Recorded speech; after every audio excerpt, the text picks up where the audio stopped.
Here we are. We are in Orchot Tzaddikim. We're on page 152. We're talking about the trade of the gate of shame. And please subscribe to the channel, give it a thumbs up.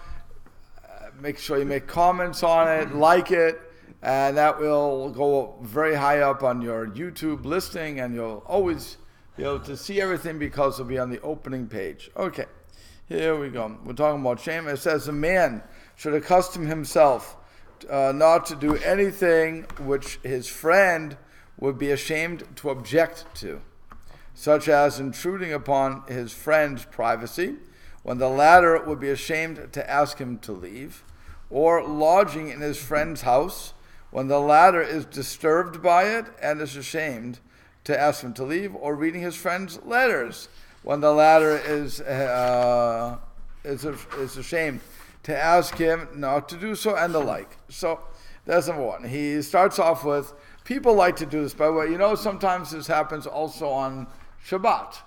When we invite people over for a meal. Okay, so we start off with Kiddush, and then we end off with saying grace after meals, benching. Okay, the question is, what do you do after you bench?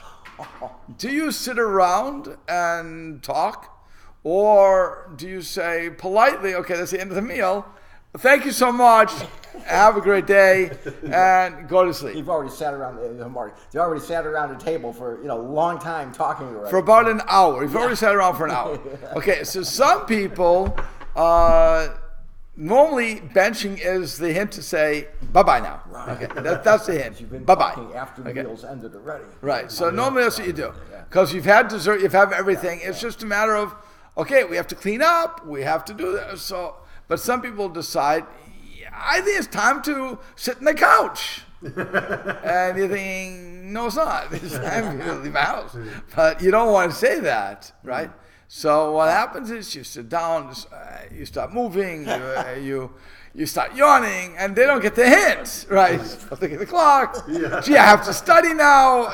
Okay, whatever. Some people don't never get the hint. Other people are really quick. Once their bench, or once it's over, they're out the door, and there's no stopping them. They want to get out already.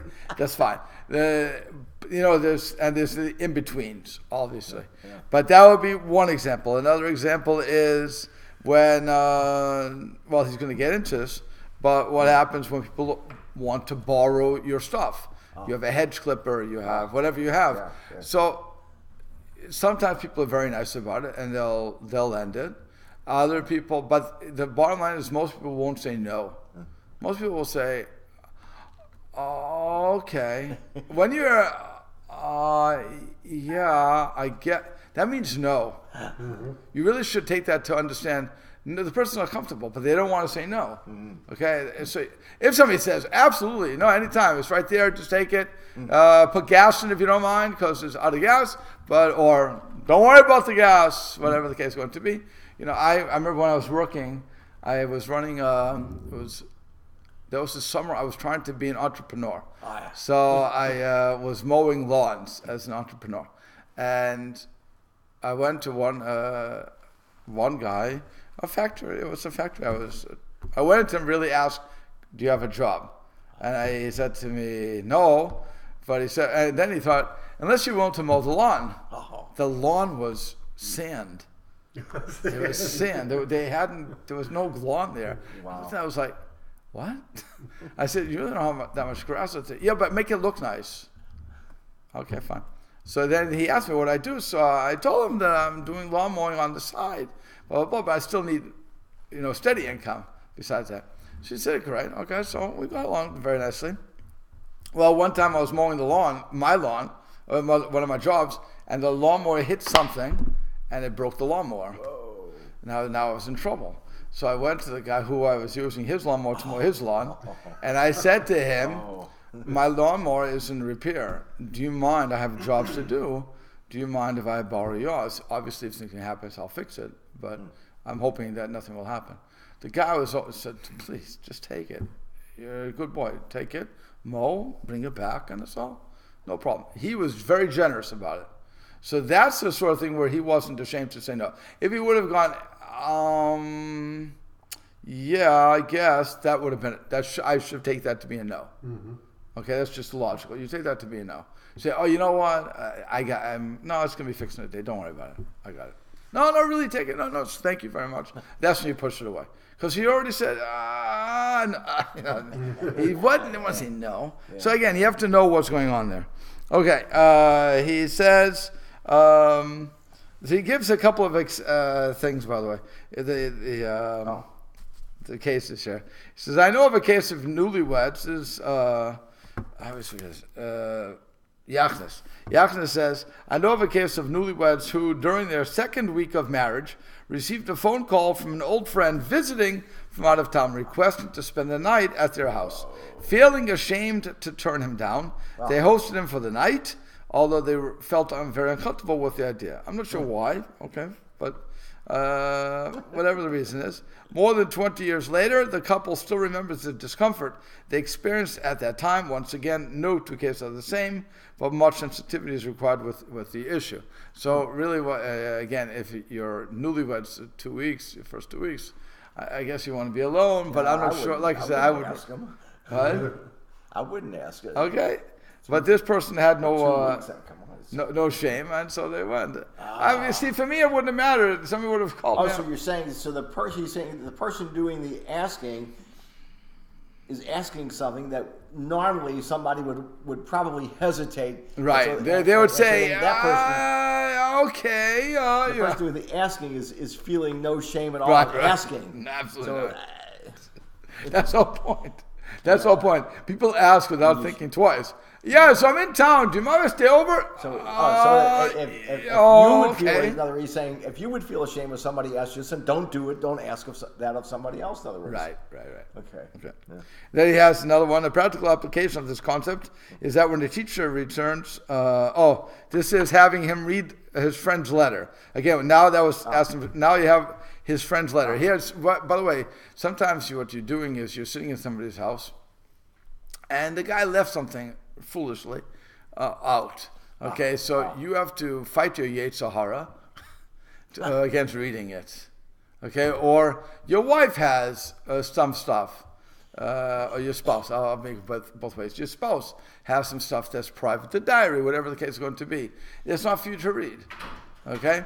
At the same time, if you're reading something, the person may be ashamed to say no. Can you imagine you find your wife's secret writings, right? And you start reading it, and if your wife would say, "What are you doing?" Then you say, "What are you hiding? What are you hiding, honey? Come on, we're married 20 years. What are you hiding? Is this what you saw of me?" But so yeah. Letters I had written back and forth to my parents, and when I did my hitch in the Air Force, I had saved them for so long, and I said, "Nah, I'm getting rid of all these." Right. There you go. Okay, but nobody should read them. Okay, so he says the practical application of this concept is when a teacher returns marked tests to his class. It is common for classmates to have an interest in knowing how well the others performed. However, there are usually some students who would rather keep their marks private, but are simply too ashamed not to share theirs as well. Teachers should sensitize their students to this so that no one feels pressured into sharing this private information against their will. Intruding into someone else's conversation would also be another example of this. More often than not, people conversing with each other want to be alone. Butting in puts them in a very uncomfortable predicament. On the one hand, they really don't want the intruder to be there. Yet, on the other hand, they're ashamed to express this to him. A person needs to be attuned to know when he is wanted and when he's not wanted. Okay, so you have to figure that out, right? But again, it's the best thing is when you're talking. I know I was just recently talking to my wife out, in public, but we were talking to a side. And somebody was coming close. I was thinking, you're really okay. I didn't say anything, but I was thinking, you're really not part of the conversation. So we stopped talking. And so what happened was the person, we stopped talking. We were just looking, and the person got the message. and just kept walking, because you're not part of the conversation. What do you want from me? Leave me alone. I'm talking to my wife. I'm not interested in having a conversation with you. But nope, we didn't say to him, "This is private." Just keep walking. You don't say that, and that's his point. Sometimes people want to, or you're talking about something and somebody says, "Oh, I have a case just like that." What are you doing over eavesdropping? Leave me alone. Okay. So again, that would be the cases. And then, so he says, one should also be very careful, we're back to the book here, not to impose on anyone or to ask a gift from anyone or to borrow any of his articles or his money when he knows that the person would not willingly do so, but is ashamed to turn him away empty-handed. Again, that's an example of, can I have your gun? Can I have your lawnmower? Can I have whatever? An expensive thing. If you willingly do it, like somebody's willing to, we have the Lag BaOmer picnic coming up, somebody's offered to lend somebody who can play the guitar to the guitar player. I'm not sure why a person who can play guitar wouldn't have their own guitar, but okay. Nonetheless, but the person, what? Hard times. It's a country song. Yeah. Okay. But like I said, but the person was very willing to do it. As a matter of fact, someone was willing to lend their drums. There's a lot of musical instruments people willing to lend, and if they're willing to lend, that's fine. But for us to go to ask them that for that expensive item would be if you have to know that they're not going to be ashamed to say no if you're going to do that. Okay, and that's very hard to know.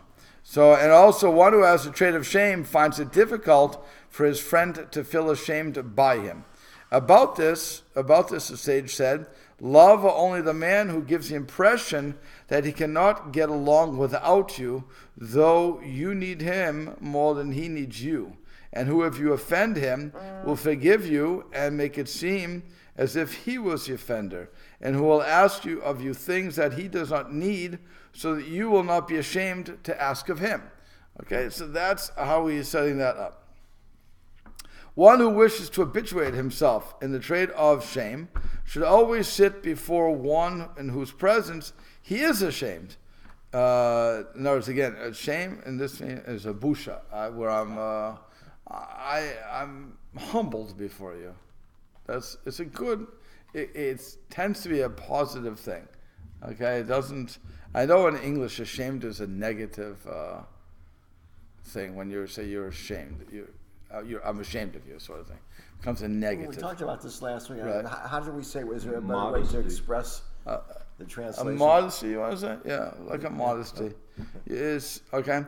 So one should not lose his dignity by constantly asking for things. For once you lose your dignity, you will find that no one to restore it to you, meaning to restore and renew what you have lost by your own doing.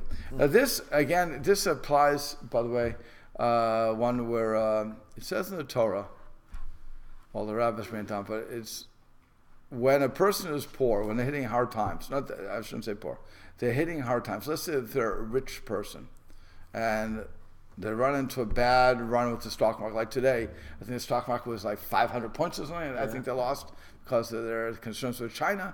That's a constant refrain, by the way. Whenever I see a drop, they always say, it's because of the concerns with China. I'm thinking, how many times you have to concern? Leave me alone. But nonetheless, when somebody's hitting those hard times, and they need help, we're supposed to boost them up, give them a boost, so much so that if there was somebody, if they had a chauffeur, we should pay for the chauffeur. In other words, you want to keep the guy at that level where he was, because if he goes too low, he'll never get back where he was. So you want to boost him. At the same time, if somebody was already on the street and has a cup and shaking the cup, at that point we don't have to give him a chauffeur to do anything. Now you give him the money, because he's already low. He's already there. You're not going to pick him up by giving him the chauffeur or anything else. Okay, so that's what he's referring to. Depending on where you are in that level. The rich guy had come down, He's just going through a cycle. He's going to. It's temporary. Once he gets his resources together, he's going to get himself back Correct. up. So you're just giving him that. You're just giving that boost. And you don't want, because if he falls, it's done. That's why they bring it up with a donkey. That when the load is leaning over a little, that's when it takes 1 or 2 people to put it up. Once it falls altogether, then you need 5 or 6 people to put the thing up. So again, that's the same thing. When I have the load leaning, that's the guy hitting the cycle, the bad cycle. Okay, let's boost him up. When the guy's already done, he's broke, and he's begging already, I don't have to help you that much, because no matter what I do, I can't get you to where you should be. You're just not going to be there anymore. You just need sustenance at that point. Right. Period, You're already broken. Yeah. So now you have to repair yourself. Yeah. And so it's a muster to us. I mean, if you see somebody falling, you should boost them up. You really don't want anybody to fall that much. But once they've done it, because we didn't kick him before, that's not the time to give him a new house. You know, you don't give him a new house. And they tried that. They took these poor people, they put them into nice places, and the thing fell apart because they didn't know what to do with it. What am I supposed to do with this? I'm not used to this. I think many cities, like in St. Louis, I forget the name of it, housing projects back in the 60s or something. They built called urban renewal. Yeah, beautiful new high-rise housing. There's housing projects for poor people, and it's just within a matter of years they just tore them apart. Right. Mm-hmm. Right. So that, because, like I said, if you follow this, it's a logical thing. They weren't used to it. They didn't know how to take care of it. If I don't know how to take care of it, I'm not going to. That's why they say a homeowner. What's the difference between a homeowner and an apartment dweller? The homeowner sees something wrong with his house. He fixes it. The apartment dweller says, that's the landlord's problem. Yeah. Not my problem. Yep. Yeah. Okay. So, and it's always the landlords against him. The rich landlords are always against him. Okay. Yeah. So he said, there is a person who shames his friends, not out of hatred, but to remove his own shame, as when he does something shameful and says, what did I do that's so terrible? Didn't so-and-so do the same thing? That's always a way to rationalize what you're doing, right? Yeah. He did it, why can't I do it?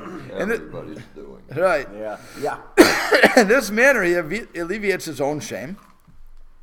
There are great evils inherent in this, for he shames another for his own benefit. Second, he makes it more difficult for himself to repent, thinking, what terrible thing did I do? Didn't so-and-so do the same thing?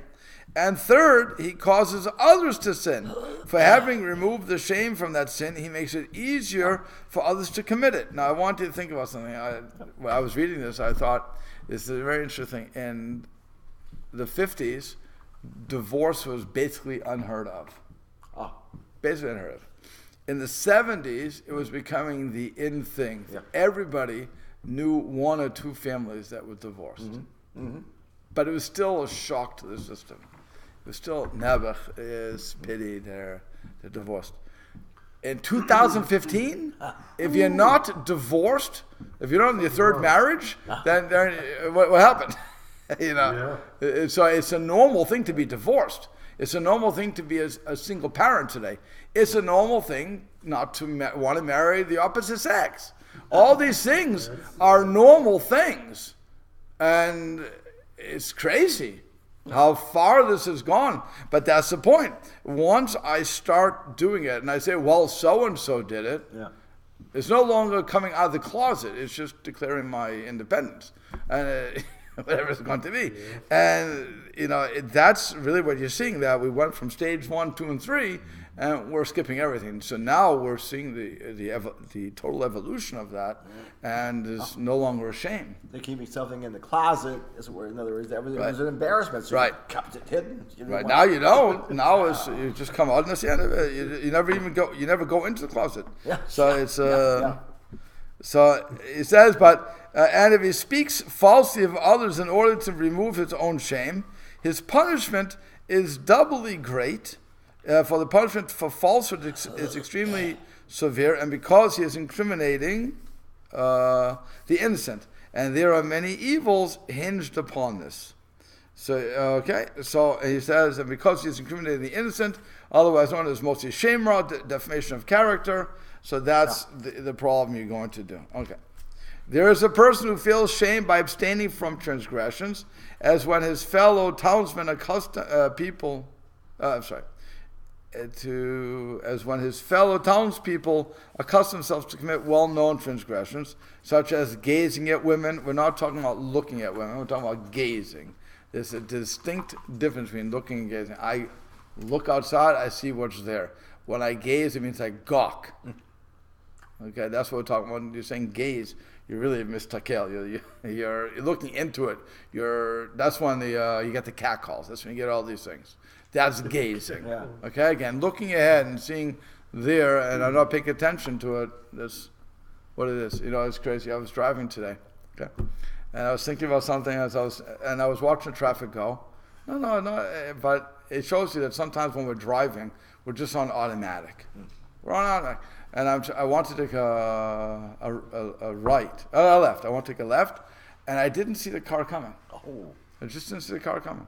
And it was right in front of me. Mamish in front of this. He wasn't flying. It was totally me. And I was about to move, and I hear him slam his brakes. Oh. And I was like, whoa, what's going on? I woke up, I woke up, and I went like this. Sorry. I mean, I didn't even move into the lane, so he didn't have to. Yeah. But I'm sure he was swearing. He saw you start to edge forward, or something. Right. He saw me doing something, and so, but he slammed his brakes, and you hear, and you went, whoa, what happened? And you wake up, and then you say, but I knew that the guy was thinking he was going to give me the finger, whatever it was. And I just went, sorry, it was my fault. Okay, go, just go. But that's when you're not gawking. And that's when you're just flying blind, as it were. Okay. You're just seeing everything as happening. But unlike when I'm gawking, so that's if I really look at something intently, and that's what he's talking about. You shouldn't do that. And women and the like, and they shame those who do not do so, and mock them that they don't follow their ways. Okay, this is something that's important. He goes like this: especially in today's society, one's moral standards can be compromised due to peer pressure. People from all walks of life, young and old alike, are often coerced into doing things and acting in ways that are against their better judgment, simply so that they do not become a target of shame and embarrassment. Whether it is joining the talkers in shul, not dressing in accordance with halachic requirements, or choosing an improper means of entertainment. One must always be prepared to be shamed before others, viewing their words of disgrace as a wasted argument rather than be shamed before Hashem. So he says the following story bears out the point of a wasted argument. And he goes like this: what a stroke of luck that I happened to step into this old synagogue. For who knows that I would have chanced to meet you otherwise, Aaron. I don't think I've ever met such a brilliant youth in all my life. Why, I doubt even the most acclaimed Hebrew secular scholar knows all the Tanakh by heart, all the Bible by heart. And here you are only 14 years old, and you have the whole thing at your fingertips. But I can't understand your continued stubbornness. With a brain like yours, one could reach the greatest heights. Come with me, Aaron. I'll teach you all the important languages, French, English, German. I'll enroll you in the finest universities. You can become a doctor or a professor. You'll become famous. All the newspapers in the world will be filled with your words and photographs. Doesn't all that mean anything to you, Aaron? Of course it does. It has to. How can anyone refuse a golden opportunity which I am offering you? Anyone else would jump at such a chance. Wealth, riches, glory. It can all be yours, Aaron, if you only come with me. I know it's holding you back. Aaron, is those old bearded rabbis who have poisoned your young mind with this foolish idea of wasting your life on those ancient Sfarim books. Why must you let yourself be influenced by such talk? What can you gain by spending the best years of your life on those outdated Gemaras? Okay? Listen to me, Aaron. I once went to yeshiva too. I also studied Gemara, but I saw the light of secularism. I read books of famous non-religious writers and poets. At first it was secretly and finally in the open, until I built the courage to run away from home. At first I felt guilty, but after a while I got used to my new way of thinking, especially during my stay at the university.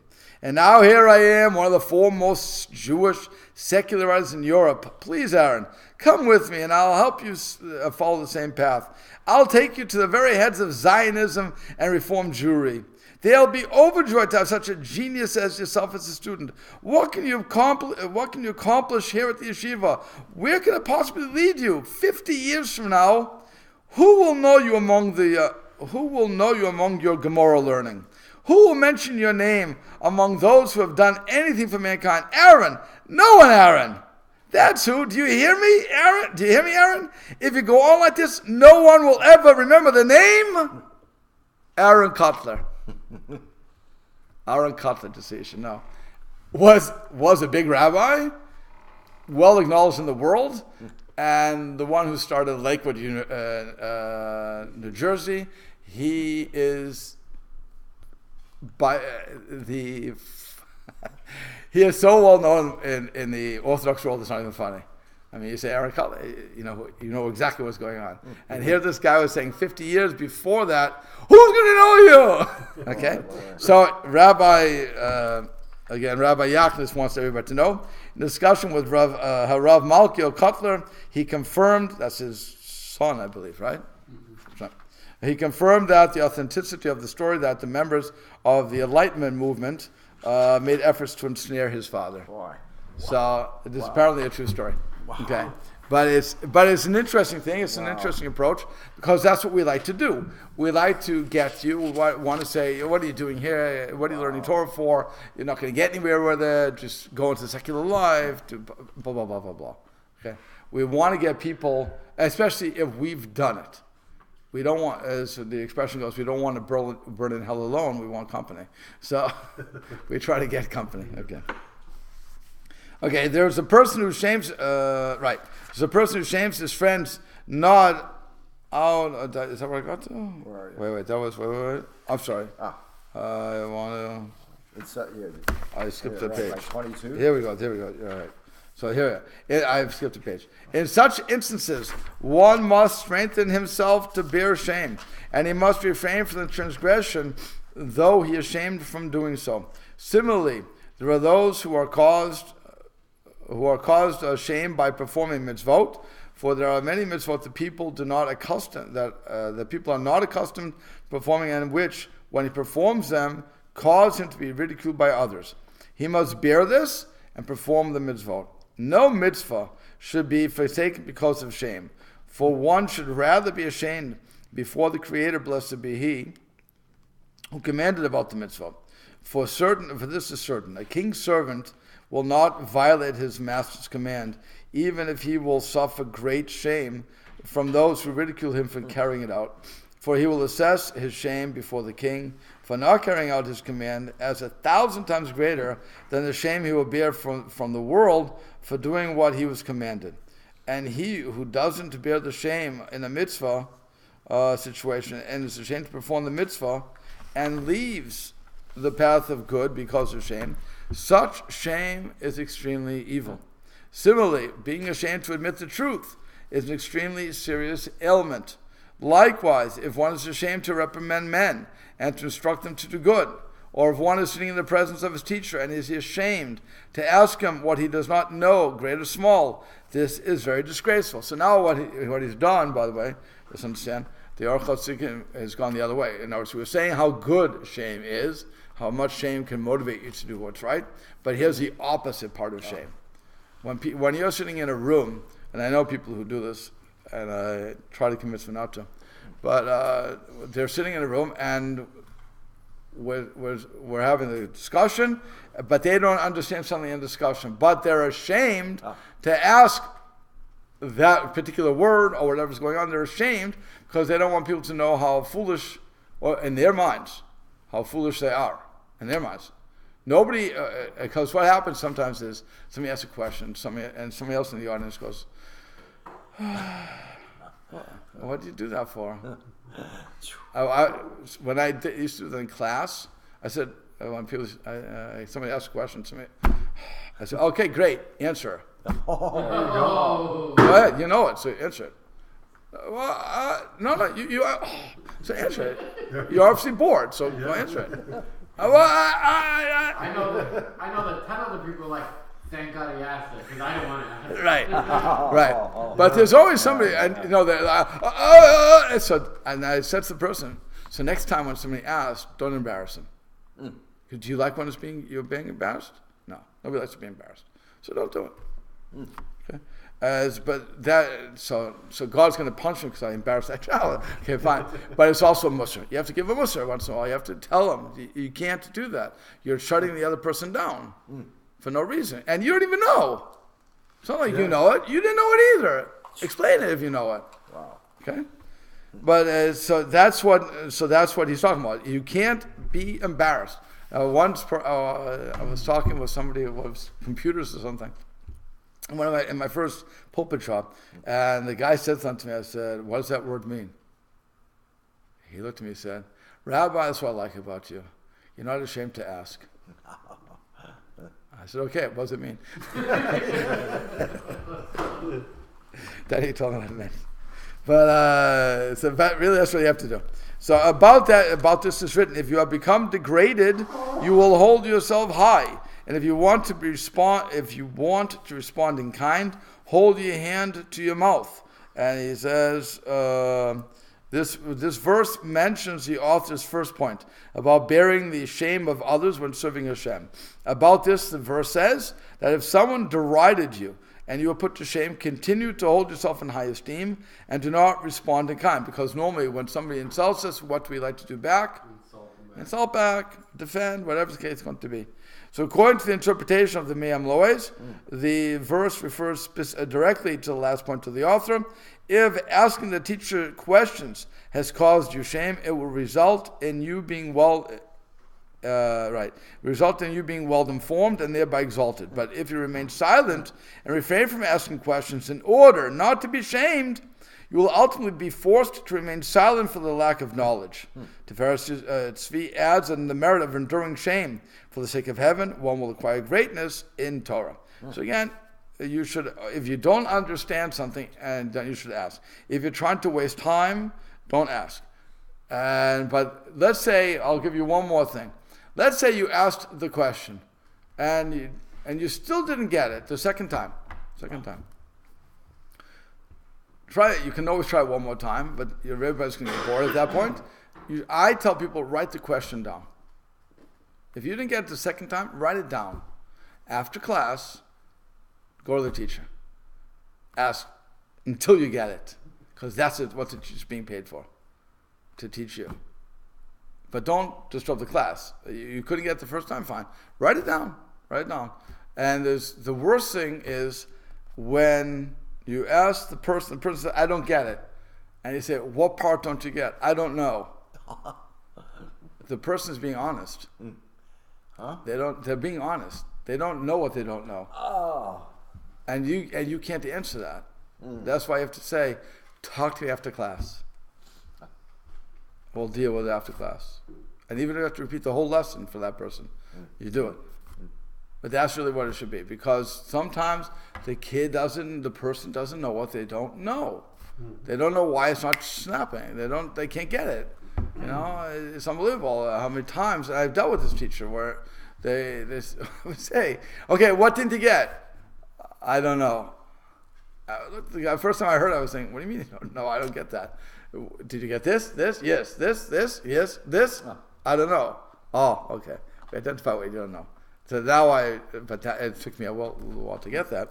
But now I just say, see me after class, if I'm in a situation. Okay. So the shamefaced one does not learn.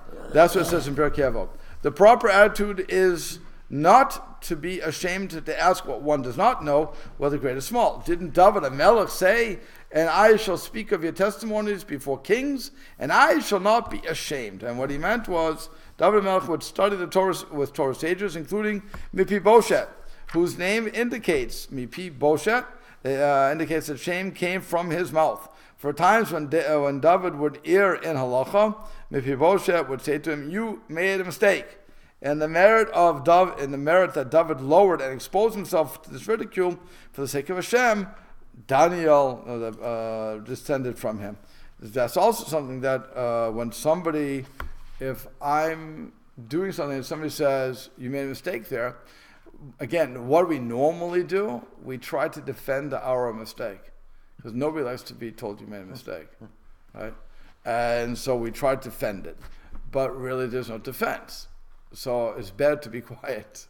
It's okay, I made a mistake, very good, thank you for pointing it out, and let's go on, and that's it.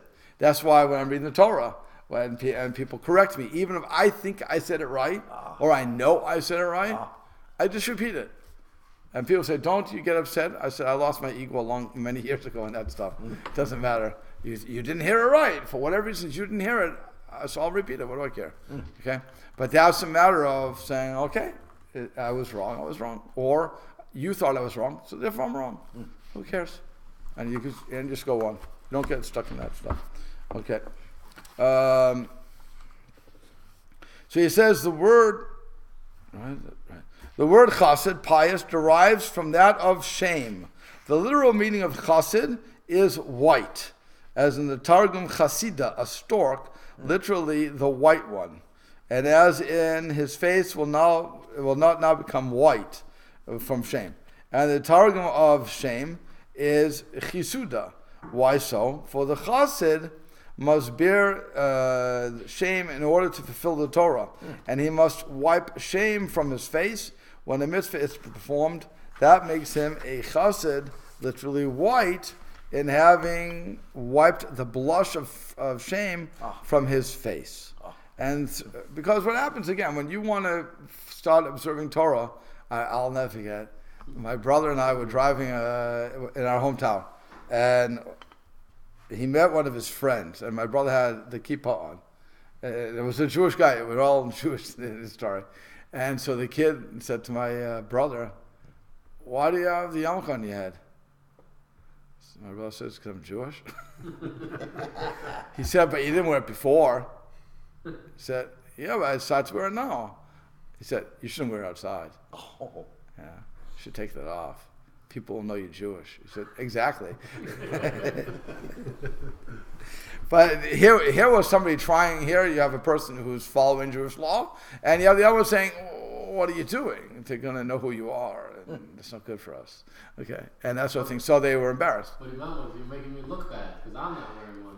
Yeah, no, that's it's another story. That I was driving my bike one time because I went to my mother needed something at the supermarket, so I went there and I was locking my bike up and I had the kippah on, and so one of the kids sitting with his friend, he says, "I have one of those." He pulls out of his pocket. I said, "Now just put it in your head." No. But yeah, right. You have these things. Sometimes it's identifying. Sometimes it's a shame that you're making me look bad. Okay. But the biggest thing is they try to make it that you won't do it. You go into shul and you say to somebody, you walk in and start to talk to you. And you're thinking, no, I don't talk. "Oh, Mr. Frumkeit, you don't talk? I'm very nice. You don't talk? No. I'm a shagis. I'm the talk. You don't talk?" And he starts bothering you. "Shut up already." "Oh, so you do talk?" "Uh-huh."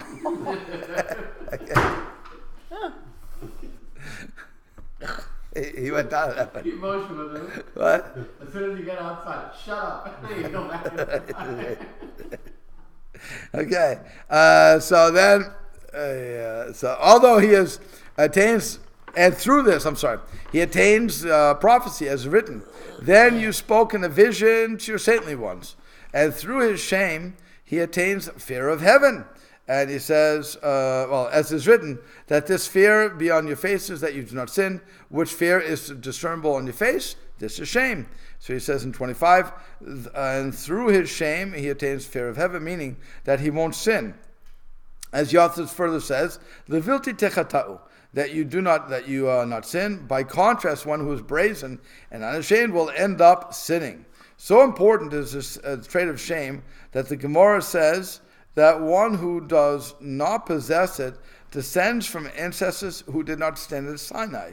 The reason is that the experience of Mount Sinai uprooted brazenness from the Jewish people, and since there is a rule of bara kara davua, a son is like the leg, or is the same as his father, it follows that his father and ancestors were also brazen, having not been present at Mount Sinai. And when you're at Mount Sinai, you're experiencing the revelation of God. How can you not be humbled by that? Okay, that's what they're saying. One must take care not to put anyone to shame. For our sages have said, one who whitens his friend's face, puts him to shame in public, has no share in the world to come. And he says, why is shaming someone publicly more severe than murder, which does not occur in the loss of the world to come? He says, the one who shames someone does not perceive and recognize the greatness of his sin, and thus does not feel pain or anguish of what he has done. He is therefore far from repentance. Okay, and this is, now let's assume, this also knows something else. Again, today's society, he's in the 1500s. Today's society, it's a show of marksmanship to insult people publicly. You have Don Rickles, you had all those people, the roast, the Dean Martin roast. I'm really showing my age, or I'm showing my YouTube abilities there. But it's you have all these things where people insult and are embarrassed, and they do all these things. They want to chart, and that becomes a mark of distinction with people. So this is something that we don't even think of anymore when we're putting people to shame. And we say, I'm just fooling around, no, just kidding, all this stuff. It's wrong. You're going to lose. You're using Gan Eden because you're killing the person in this world 1,000 times over, as compared to the guy who just shoots you once and you're dead one. It's done. But a guy who's insulted, who's shamed, dies 1,000 deaths. Everybody sees him. I saw what they wrote about you. Oh my God, shut up already. Leave me alone. Yeah. I don't need this. I need the embarrassment. But that's what it goes on. Okay? So he said, one must take care not to put anyone to shame, for our sages. Sorry, I did that, sorry. Right. So he said the whitening of the face is akin to murder because the red blood leaves and whiteness follows, which is tantamount to murder. So furthermore, the pain of whiteness, humiliation, is more bitter than death, like we just said. Therefore, they said that one should fling himself into a fiery furnace rather than humiliate someone in public. That we learn from Tamar and Yehuda.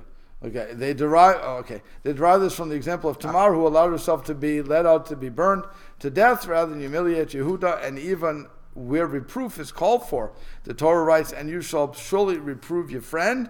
Again, you should tell him what to do, but bear not his sin, and do not bear his sin because of him. Do not bear sin because of him. So that's something that's always important. He's going to say it here too. When it says you should surely reprove your friend, I'm going to try to do this. Okay, the Gemara interprets the end of the verse to mean, do not shame him publicly in the process of a reprimand. As this author mentioned, the gate of humility. Much care must be taken when reprimanding others. The manner in which one reprimands is crucial in determining whether the reprimand will accomplish its goal or whether the recipient will be embarrassed in the process. The Gemara and Yevamot says that just as there is a mitzvah to rebuke about issues that will be heard and accepted, so too there's a mitzvah not to rebuke about things that will not be accepted. It seems obvious from this Gemara that one needs to assess whether or not it pays at all to reprimand in any given case. At times, the best reprimand may be no reprimand, for it is possible that the intended recipient will be more inclined to change his ways, knowing that you could have reprimanded him, but was sensitive enough not to. Rav Simcha Zissel of Kel makes note of the double wording. The Torah is intimating the proper manner in which to reprimand, to not give him all the rebuke at once, but rather break up the criticisms into pieces at different times, thus making it more palatable. And he says, say it with a smile. So it's not so much that what, but the how. In reference to the rainbow, the Torah says, Zot od Brit. This is a sign of the covenant. The Sforno comments that a rainbow is a sign for tzaddikim, that their generation is guilty of sin, so that they, the leaders, will pray and reprimand the people, setting them back upon the right path. Now the covenant that Hashem has made was that he will never again destroy the world by means of water as he did with the flood. If not for that covenant, these people whom the rainbow is being shown would be punished to death by drowning. So terrible are the sins. It would seem reasonable that Hashem would express the severity of the sin through a more frightening image than a beautiful and awe-inspiring rainbow with all its brilliant colors. Yet he didn't. Hashem is reprimanding us here, but in a pleasant manner. What a blessing for us all. Okay, we'll have to stop there.